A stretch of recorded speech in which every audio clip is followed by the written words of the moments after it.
Hello guys! Russia is just a big gas station masquerading to be a country. You might have heard this phrase that under modern conditions have gained another very symbolic meaning.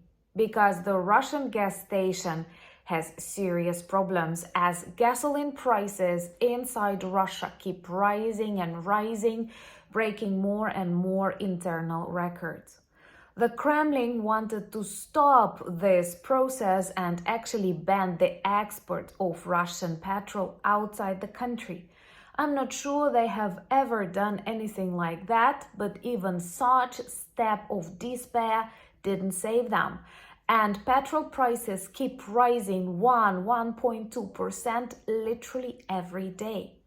And of course, this seriously influences the way ordinary population feels, and most importantly, more and more of the Russian businesses are closed. According to the official state statistics that they finally had to open, 95,000 new businesses were opened inside the Russian Federation and 141,000 closed during the same period since the beginning of 2025. That is a total failure of the Russian economy and the Russian state policy, which began with the failed blitzkrieg.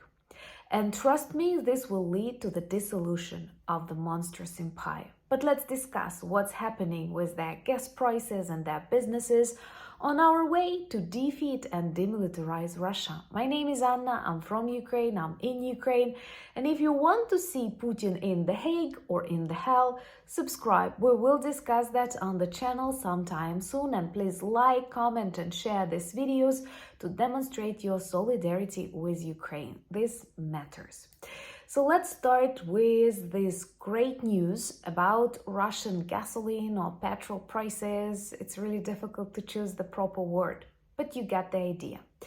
Russians have experienced tremendous problems and shortages with petrol, and I'm sure you can guess why. Because we keep destroying their oil refineries. That is the main reason. After the recent strikes on Russian Sochi and Ryazan oil refineries, they had to stop working, and Russians have already experienced serious shortages with petrol. Actually, in May, they banned marine export, 50% of marine export of petrol, and that was already considered as a very desperate move from the Kremlin by the international experts. But we kept targeting strategic for the Russian economy oil refineries. The Russian air defense was not able to protect the strategic objects. Most importantly, Russian allies like China, for example, see that and realize how weak and unprepared Russia for the war was. So all of that gives a really good combo for the destruction of the modern regime, but most importantly, it has some very practical consequences like this constantly rising gasoline prices. So, for example, during these first months of 2025, they have already risen 18% for retail. These are just like for ordinary population who supported war, so plus 18% already, and at least 8% more is expected in the coming months. Then they wanted to stop this process, and in July, at the end of July, it seems to me 28th of July, they banned the export of any Russian petrol outside. Attention please, Russia is a gas station. Russia gets money from selling its resources, oil and gas. Ta-da! This seems like a very, very vivid symptom of this terminal stage of the Russian economy. And what is interesting, they have also kept these prices very high for wholesale. And these are various businesses. So 30% rise of prices in petrol for wholesale buyers. That's like tremendous. 18% for people, 30% for businesses, and it keeps growing. Thumbs up for that, and subscribe to witness the collapse of the Russian Federation together. So what are the reasons? Number one, the most important, is the destruction of Russian oil refineries.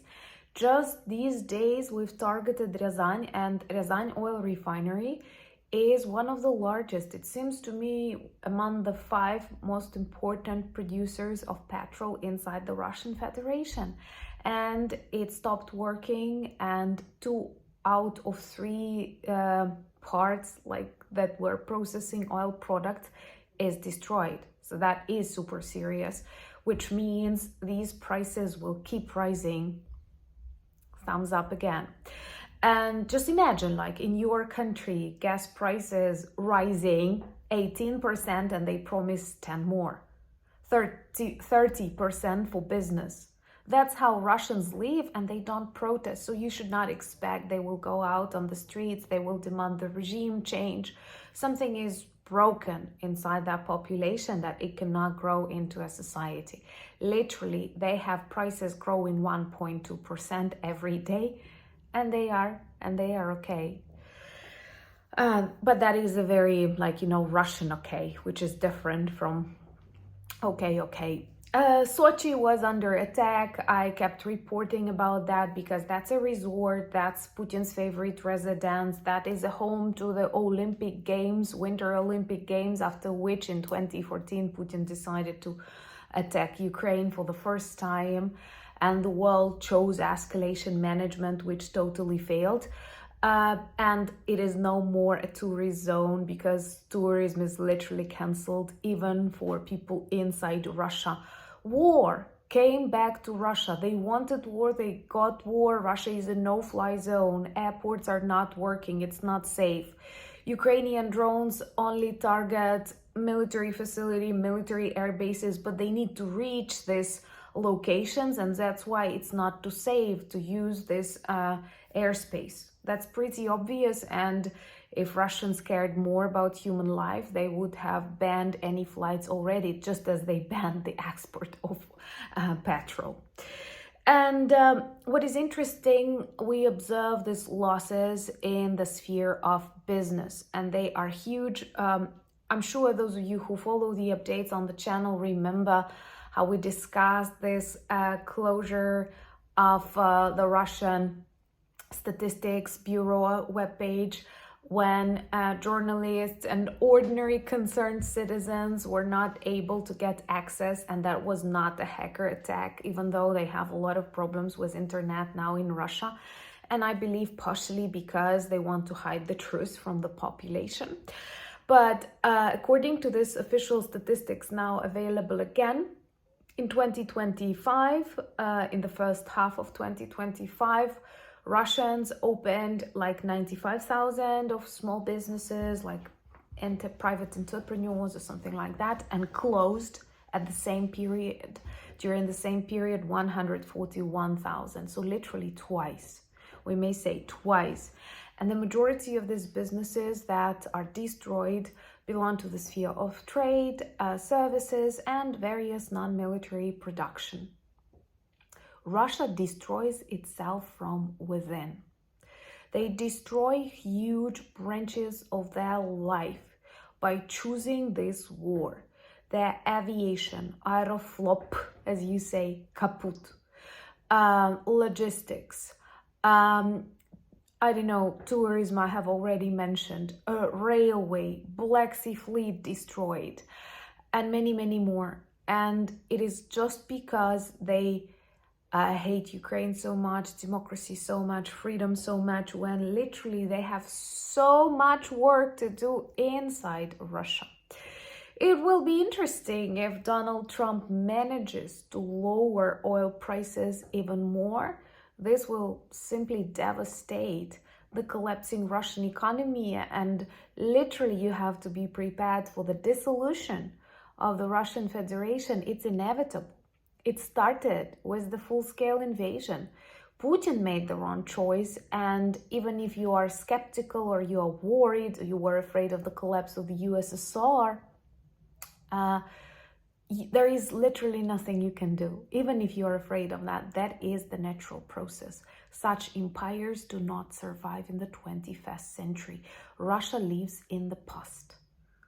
Let me know, would you like a video about that? Because I feel it's an interesting topic to talk about, that Russia lives in the past. It's one of very few countries on the planet that does not have any future aspiration and simply thinks and sinks. I'm intentionally playing with the words. I hope you can get it. Like, it's not me unable to pronounce, but it's just like thinks and sinks, like a warship Moskva in its past, on the new channel. And you have to subscribe to that new channel, Anna Danilchuk. I connected here. And I believe it's also important to have this more discussion format there. Follow me on X, Instagram, Blue Sky, Threads, Discord. The links in the description of this video. Thank you for buying me coffees, becoming my patrons and sponsors of this channel, and helping me film more. You see 2 more channels, and so hopefully some more good updates about my writing coming soon. Thank you. And thank you for standing with Ukraine. Check the merch shop. It has lots of good items that work well as reminders, conversation starters about Ukraine. And I'm very grateful when by wearing these products, you actually become symbolic ambassadors of the channel and ambassadors of Ukraine. This means a lot. United we stand. Slava Ukraini!